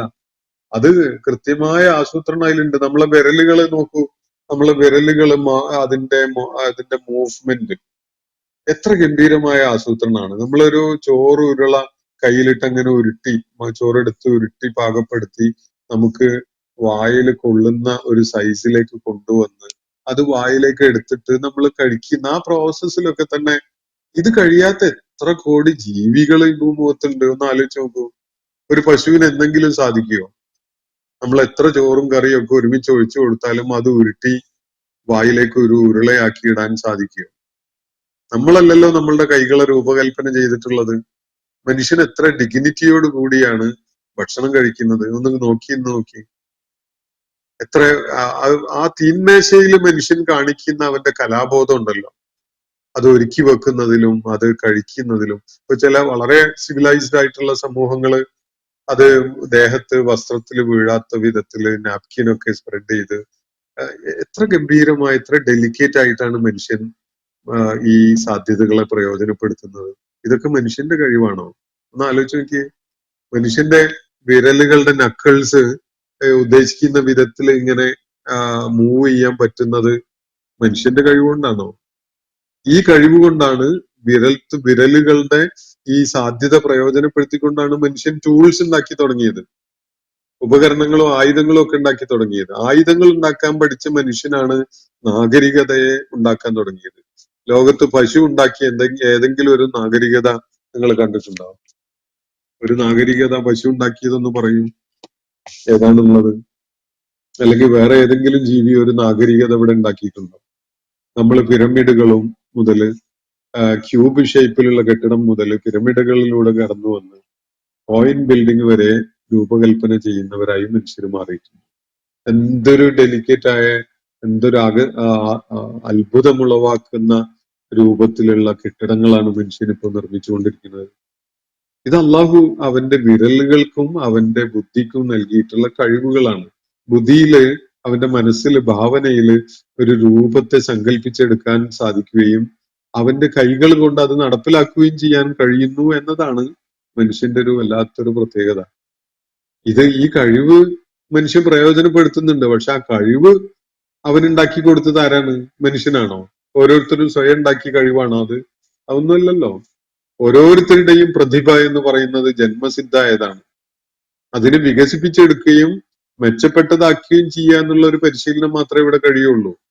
ഇല്ലാത്തൊരു കഴിവ് ആർക്കും, ഇപ്പോ ഒരു കുരങ്ങനെ നിങ്ങൾ എത്ര കാലം പരിശീലിപ്പിച്ചാലും ഒരു കെട്ടിടം ഉണ്ടാക്കാൻ കഴിയുന്ന ഭാവനയുള്ള ഒരാളാക്കി മാറ്റുകയോ അത് നടപ്പിലാക്കാൻ ആ കുരങ്ങന് തന്റെ കൈകളെ കൊണ്ട് ചെയ്യാൻ സാധിക്കുകയും ചെയ്യും? ഒരിക്കലും ഇല്ല അത്. അപ്പൊ ഇത് കൃത്യമായ ഹെക്കിനെ അടിസ്ഥാനപ്പെടുത്തിക്കൊണ്ട് വളരെ കൃത്യമായ ആസൂത്രണത്തിന്റെ അടിസ്ഥാനത്തിലുള്ളതാണ് ഈ ആകാശങ്ങളും ഭൂമിയും ഒക്കെ അടങ്ങിയിട്ടുള്ള പ്രപഞ്ചം. ഇത് വിശ്വാസത്തിന് സന്നദ്ധതയുള്ള എന്ന് പറഞ്ഞാൽ കാര്യങ്ങളെ ചേർത്ത് മനസ്സിലാക്കിയിട്ട് യുക്തിബോധത്തോടു കൂടി അതിനെ സമീപിച്ച് അതിൽ നിന്ന് കൃത്യമായ ഒരു ധാരണയിലേക്ക് വരാൻ സന്നദ്ധതയുള്ള ആളുകളെ സംബന്ധിച്ചിടത്തോളം ഇതിലൊക്കെയും തന്നെ വലിയ ദൃഷ്ടാന്തങ്ങൾ അടങ്ങിയിട്ടുണ്ട്. ഇതാണ് ഒരു ഭാഗത്ത് മനുഷ്യന്റെ സാധ്യത എങ്കിൽ ഈ പിന്നിട്ട സമൂഹങ്ങളുടെ കാര്യം ഒന്ന് ആലോചിച്ച് നോക്കൂ. എത്ര വലിയ വിഡ്ഢികളായിരുന്നു അവര്. വലിയ കഴിവുണ്ടായിരുന്ന, സാമ്പത്തിക ശേഷി ഉണ്ടായിരുന്ന, വലിയ സാങ്കേതിക വിദ്യയിലൊക്കെ മുന്നേറ്റം നടത്തിയ ആളുകളൊക്കെ ആയിരുന്നു അവര്. എന്നിട്ട് പോലും സ്വന്തം സ്രഷ്ടാവിനെ, ഈ പ്രപഞ്ചത്തിനെ യാഥാർത്ഥ്യത്തിന്റെ അടിസ്ഥാനത്തിൽ ബിൽഡ് ചെയ്തിട്ടുള്ള, സൃഷ്ടിച്ചു വെച്ചിട്ടുള്ള റബ്ബിനെ കണ്ടെത്താൻ അവർക്ക് സാധിക്കുകയുണ്ടായിട്ടില്ല. അതിന്റെ കാരണം അവരുടെ ബുദ്ധിപരമായ സത്യസന്ധത ഇല്ലായ്കയാണ് എന്നുകൂടിയാണ് ഇവിടെ സൂചിപ്പിക്കപ്പെടുന്നത്. ഇന്നത്തെ സെഷൻ ഞാനിവിടെ അവസാനിപ്പിക്കുകയാണ്. കൂടുതൽ വിശദാംശങ്ങളിലേക്ക് തൽക്കാലം പോകുന്നില്ല. ഒന്ന് രണ്ട് ചോദ്യങ്ങൾ ഇവിടെ വന്നതുണ്ട്. ഒന്ന്, അതില് ഒരാൾ ഇന്നലെ ചോദിച്ചൊരു ചോദ്യം, അള്ളാഹുവിന്റെ കലാം കേട്ടാൽ പോരെ, എന്തിനാണ് വിശദീകരണം എന്നൊക്കെയാണ്. അത് ന്യായമായ ഒരു ചോദ്യമാണ്. ഞാൻ അതിന് താല്പര്യം കാണിക്കുന്നതിന്റെ കാരണം എനിക്ക് ഖുർആൻ അതിന്റെ വിശാലമായ സാധ്യതകളിൽ പഠിക്കാനും ഉൾക്കൊള്ളാനും ഒക്കെ ഒരു അവസരം എന്നുള്ള നിലക്കാണ്. അത് കേൾക്കുമ്പോൾ എന്തെങ്കിലുമൊക്കെ പ്രയോജനം ഉണ്ട് എന്ന് തോന്നുന്ന ആളുകളായിരിക്കും ഈ ക്ലാസ് അറ്റൻഡ് ചെയ്യുന്നുണ്ടാകുക. അല്ലാത്തവര് ഒന്ന് രണ്ട് ദിവസമൊക്കെ നിന്നിട്ട് അങ്ങ് പോവുകയായിരിക്കും ചെയ്യുക. അപ്പം അത് അങ്ങനെ ആരും അത് പ്രയോജനമില്ല എന്ന് തോന്നുന്ന ആരും ഇതിൽ നിൽക്കണമെന്ന് ഞാൻ ആവശ്യപ്പെടുന്നില്ല. അതിന്റെ ആവശ്യമില്ല. സമയം കളയണ്ട. ഉപയോഗപ്രദമായ കാര്യങ്ങളാണ് ചെയ്യേണ്ടത്. അപ്പൊ ഇയാൾക്ക് വേറെ എന്തെങ്കിലും താല്പര്യം ഉണ്ടായിരുന്നോ എന്നൊന്നും എനിക്കറിയില്ല. എന്തായാലും എനിക്ക് ഈ പ്രയത്നത്തിൽ ഏർപ്പെടുന്നത് വളരെ റിവാർഡിംഗ് ആണ്. എനിക്കത് നിങ്ങൾ കേൾക്കുന്നു എന്നതിനേക്കാളേറെ ഖുർആൻ അതിന്റെ ആഴത്തില് പഠിക്കാൻ എനിക്ക് കൂടുതൽ അതിനെക്കുറിച്ച് മനനം ചെയ്യാൻ അവസരം തരുന്നു എന്ന ഒരൊറ്റ സംഗതിയാണ് എന്നെ സംബന്ധിച്ചിടത്തോളം അതിൽ വലിയ സംതൃപ്തി നൽകുന്ന ഒരു കാര്യം. ഞാൻ അതുകൊണ്ടാണ് അത് ചെയ്യുന്നത്. ഈ ചോദ്യം ഉന്നയിച്ചിരിക്കുന്ന ഒരു മുഹമ്മദ് അഷ്റഫ് ആണ്. അദ്ദേഹത്തിന് ചൂസ് ചെയ്യാവുന്നതേ ഉള്ളൂ. അള്ളാഹുവിന്റെ കലാം കേട്ടാൽ കാര്യങ്ങൾ വളരെ കൃത്യതയോടുകൂടി ബോധ്യപ്പെടുന്ന ധാരാളം ആളുകളുണ്ട്. ഞാനും അധികം ക്ലാസ് കേട്ട് നിൽക്കുന്ന ഒരാളല്ല. എനിക്ക് ഇത് എന്റെ വളർച്ചയ്ക്ക് വേണ്ടിയാണ് ഞാനത് പ്രയോജനപ്പെടുത്തുന്നത് എന്ന് മാത്രം സൂചിപ്പിക്കുകയാണ് അത് സംബന്ധമായിട്ട്. പിന്നെ ഹിദായത്തുള്ള ആണെന്ന് തോന്നുന്നുണ്ട് ഒരു ചോദ്യം ചോദിച്ചിരിക്കുന്ന, വഖഫ് ഖുർആനിക പ്രതിപാദ്യങ്ങൾ ഒന്ന് വിശദീകരിച്ചാൽ നന്നായിരുന്നു. മുസ്ലിങ്ങൾക്ക് സദഖ വഖഫ് ചെയ്യുന്നതിന് തടസ്സമുണ്ടോ എന്നാണ്. എനിക്ക് തോന്നുന്നത് ഖുർആനിൽ അങ്ങനെ വഖഫ് സംബന്ധമായി നേരിട്ടുള്ള പരാമർശം ഇല്ല എന്നാണ്. ജാരിയായ സദഖയെ കുറിച്ചുള്ള സൂചന ഹദീസുകളിലുണ്ട്. അതായത് ഇത് ഇസ്ലാമിക സംസ്കാരത്തിന്റെ ഭാഗമായി രൂപപ്പെട്ടു വന്നിട്ടുള്ള ഒരു സോഷ്യൽ ഇൻസ്റ്റിറ്റ്യൂഷൻ ആണ്. അള്ളാഹുവിന്റെ മാർഗത്തില് ഓരോരുത്തർക്കും അള്ളാഹു നൽകിയിട്ടുള്ള ജീവിതാവസരം കഴിയുന്നതിന് മുമ്പായി ചെലവഴിക്കാൻ അള്ളാഹു നിർദ്ദേശിക്കുന്ന ധാരാളം ആയത്തുകൾ നമുക്ക് കാണാൻ കഴിയും. അപ്പൊ അതിന്റെ ഭാഗമായിട്ട് ഹദീസിനെ കൂടി അത് ചേർത്ത് വെച്ച് മനസ്സിലാക്കിക്കൊണ്ട് മരണശേഷവും നമുക്ക് പ്രതിഫലം കിട്ടാൻ കാരണമാകുന്ന വിധത്തിലുള്ള 3 കാര്യങ്ങൾ നബി സല്ലല്ലാഹു അലൈഹി വസല്ലം ചൂണ്ടിക്കാണിച്ചിട്ടുണ്ട്. മക്കളെ നന്നായി പോറ്റി വളർത്തിയാൽ, അവര് സ്വാലിഹീങ്ങളായി മാറിയാൽ, അവര് നമ്മുടെ കാലശേഷവും നമുക്ക് വേണ്ടി പ്രാർത്ഥിക്കുന്നവരായി മാറുന്നത് പ്രതിഫലദായകമായ ഒരു കാര്യമാണ്. അതുപോലെ അറിവ് ആർജിച്ചിട്ട് അത് മറ്റുള്ളവർക്ക് പകർന്നു കൊടുത്താൽ അത് സമൂഹത്തിന് പ്രയോജനകരമായി മാറുന്നത് ആ നിലക്ക് മരണാനന്തരവും നമുക്ക് പ്രതിഫലം നൽകുന്ന ഒരു സംഗതിയാണ്. അതുപോലെ ഫലവൃക്ഷങ്ങൾ നട്ടുപിടിപ്പിക്കുന്നതും അത് നമ്മുടെ കാലശേഷവും തലമുറകളോളം പലർക്കും പ്രയോജനമുള്ളതായി മാറുന്ന സംഗതികൾ. അപ്പൊ ഈ വിഭാഗത്തിൽ പെടുന്ന വിധത്തിൽ നമ്മുടെ സമ്പത്ത് സമൂഹത്തിന്റെ പൊതു ആവശ്യങ്ങൾക്ക്, സ്പെസിഫിക് ആയ ആവശ്യങ്ങൾക്കും പൊതു ആവശ്യങ്ങൾക്കും ഒക്കെ വേണ്ടിയിട്ട് അള്ളാഹുവിന്റെ മാർഗത്തില് തനിക്ക് തന്റെ കാലശേഷവും പ്രതിഫലം കിട്ടണം എന്ന് ആഗ്രഹിച്ചുകൊണ്ട് പല നല്ല കാര്യങ്ങൾക്കും വേണ്ടി നീക്കിവെക്കുന്ന, പലപ്പോഴും ഭൂസ്വത്താണ് ആളുകൾ അതിന് പരിഗണിക്കാറുള്ളത്. ഈ ഒരു സംഗതിയെയാണ് വഖഫ് എന്ന് പറയുന്നത്. അതിന്റെ വിശദാംശങ്ങളിലേക്ക് പോകാൻ ഇപ്പോൾ സമയം അനുവദിക്കുന്നില്ല. അമുസ്ലിങ്ങൾക്ക് വഖഫ് ചെയ്യുന്നതിന് തടസ്സമുണ്ടോ എന്ന് ചോദിച്ചാൽ, അമുസ്ലിങ്ങൾക്ക് ഗുണം ഉണ്ടാകാൻ വേണ്ടി നമ്മൾ ചെയ്യുന്നതാണോ അതല്ല അമുസ്ലിങ്ങള് മറ്റുള്ളവരുടെ ഗുണത്തിന് വേണ്ടി ചെയ്യുന്നതാണോ എന്ന് വ്യക്തമല്ല. എന്തായാലും അമുസ്ലിങ്ങള് വഖഫ് ചെയ്യാൻ അർഹരല്ല യഥാർത്ഥത്തിൽ. കാരണം അവര് വഖഫ് ചെയ്യുന്നത് അള്ളാഹുവിന്റെ തൃപ്തിയും പ്രതിഫലവും ആഗ്രഹിച്ചുകൊണ്ടാണ്. അങ്ങനെ ഒരു ആഗ്രഹിക്കുന്ന ഒരാൾ വിശ്വാസിയായിരിക്കുമല്ലോ. അതാണ് വഖഫ് ചെയ്യാനുള്ള യോഗ്യത.